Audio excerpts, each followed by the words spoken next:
Mais qu'est-ce qu'il raconte, celui-là, encore? Fanida, je suis l'historien tunisien que tu as bloqué car tu n'aimes pas la vérité. J'ai créé un autre conte. Le palanquin, ou ce que vous appelez Amaria, est en fait une tradition indienne apparue au début du XXe siècle. Je t'en fournis la référence. L'Inde du XIXe siècle voyage aux sources de l'imaginaire. Je connais quelqu'un qui rêve en couleur. Prends tes affaires et on voyage ensemble au XVIe siècle, dans le livre de Diego de Torres, publié en 1586, qui décrit les mariages marocains. On peut lire. Lors des mariages, les Marocains organisent de grandes fêtes. On apporte la mariée sur un chameau richement décoré, sur lequel est fixé une sorte de petit château.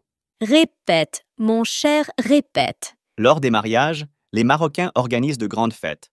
On apporte la mariée sur un chameau richement décoré, sur lequel est fixé une sorte de petit château, couvert de tissu coloré de telle sorte que la mariée puisse voir tout le monde, mais que personne ne puisse la voir.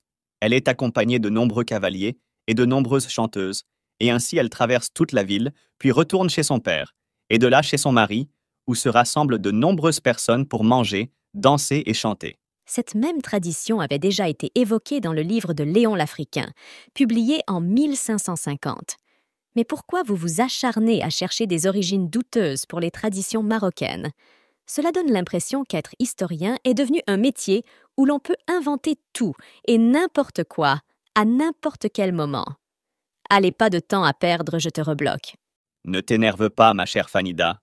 Ce sont juste des gens qui fouillent l'histoire comme des détectives ratés prêts à inventer des origines bizarres pour nos traditions marocaines. Mais bon, on sait tous que cette fascination cache surtout une petite pointe de jalousie. Non mais vraiment.